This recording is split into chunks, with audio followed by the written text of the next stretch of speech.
आज हम पढ़ रहे हैं यहाँ पर कॉम्बिनेशन ऑफ रजिस्टर्स। तो इसको पढ़ने के लिए हम सबसे पहले देखेंगे ओम्स लॉ। ओम्स लॉ से स्टार्ट होगा। ओम्स लॉ होता क्या है, इसकी डेफिनेशन लिख लेते हैं। द करंट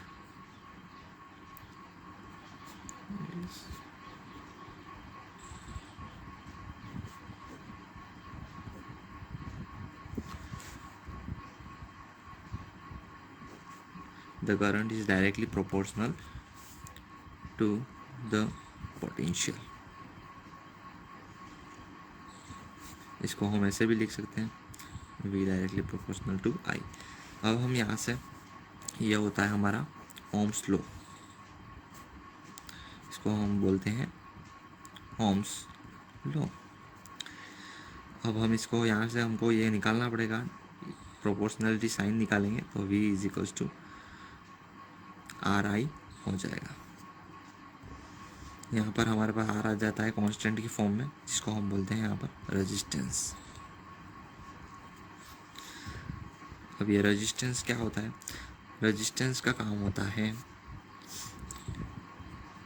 इस यहाँ पर लिख लेते हैं एक बार, it opposes to the flow of current. इसका मतलब रेजिस्टेंस होता है वो करंट को अपोज करता है, उसको आने से रोकता है, इसका काम होता है रेजिस्टेंस का। रेजिस्टेंस को हम इस तरीके से भी लिख सकते हैं, R is equal to V I, इसका फॉर्मूला है, न्यूमेरिकल इससे होगा आपका। ठीक है, इसके बाद हम रेजिस्टेंस का फॉर्मूला देख लिया। इसके बाद हम यहाँ से स्टार्ट कर लेते हैं combination of resistance. Combination of resistance बहुत ही ईजी वे में देखेंगे, बहुत ही ईजी। ठीक है, तो यहाँ से हम दो टाइप्स के होते हैं हमारे पास, एक होता है सीरीज, दूसरा होता है पैरेलल। सबसे पहले हम सीरीज को देखेंगे। इसका हम सर्किट डायग्राम बना देते हैं, जिससे हमको और अच्छे से समझ में आएगा।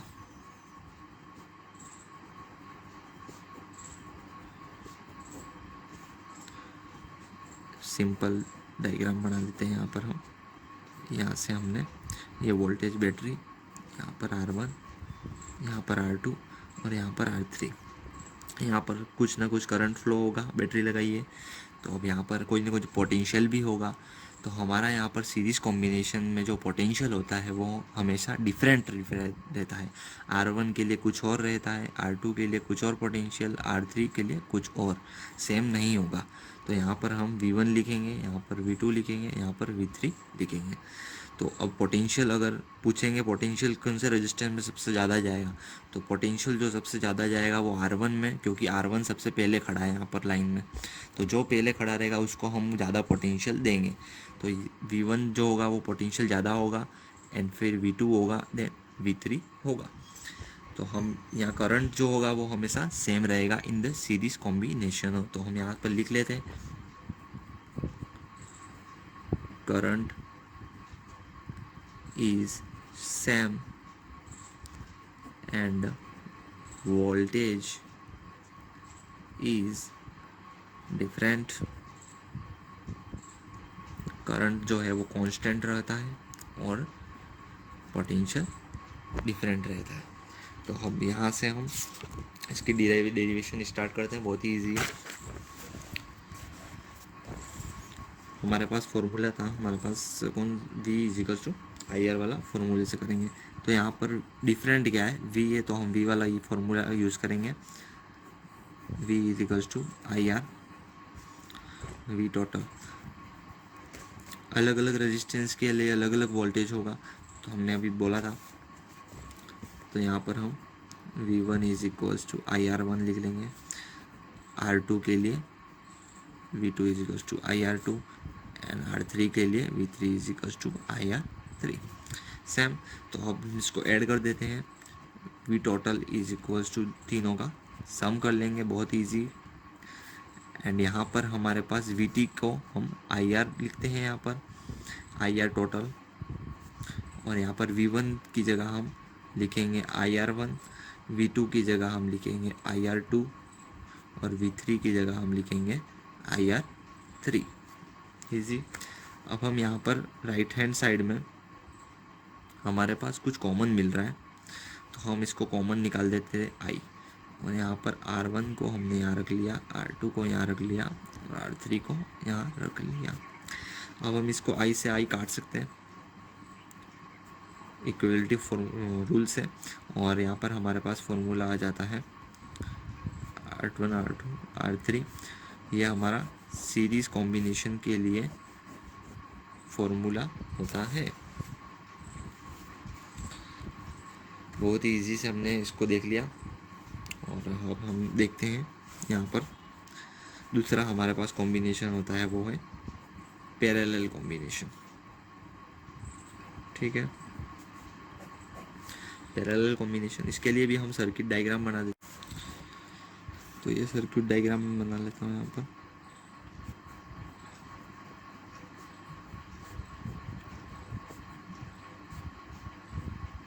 तीन रजिस्टर्स लगाऊंगा मैं यहाँ पर, और यहाँ पर एक बैटरी जो कि पहले भी लगाई थी, R1 R2 R3। और यहाँ पर थोड़ा सा चेंज होगा, यहाँ पर जो करंट होगा वो अलग अलग होगा तीनों रेजिस्टेंस के लिए, और जो वोल्टेज होगा वो सेम होगा। ठीक है, तो यहाँ पर हम लिख लेते हैं current is different for all resistance and जो वोल्टेज है वो सेम है, वोल्टेज इज सेम। तो हम यहाँ पर अब करंट डिफरेंट है, तो हम करंट के लिए फॉर्मूला लेंगे, तो करंट के लिए क्या होगा, I is equals to V/R formula होगा। ठीक है, टोटल के लिए है ये फॉर्मूला।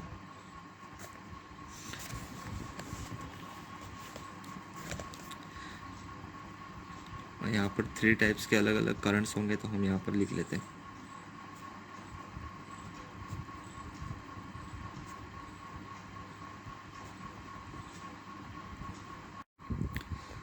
तो अब हम इसका यहाँ पर टोटल कर देते हैं।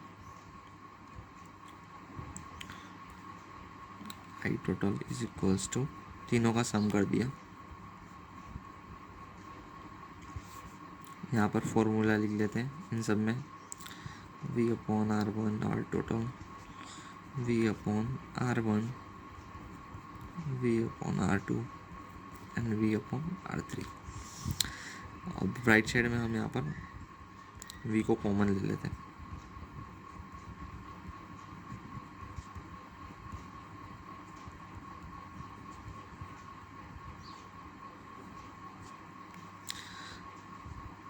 यहाँ V से V कट गया, यहाँ से V और V कट जाएगा। हम यहाँ पर इसका फॉर्मूला लिख लेते हैं, 1/RT is equals to 1/R1 plus 1/R2 plus 1/R3। ये जो फॉर्मूला है वो हमारा सीरीज के लिए बन जाता है। बहुत इजी हमने देख लिया इसको। तो आपको चैनल, अगर वीडियो आपको पसंद आई हो तो आप इस चैनल को सब्सक्राइब और लाइक कर देना, और इसी फॉर्मूले से आपके सारे क्वेश्चन बन जाएंगे। Subscribe now and press the bell icon. Never miss an update.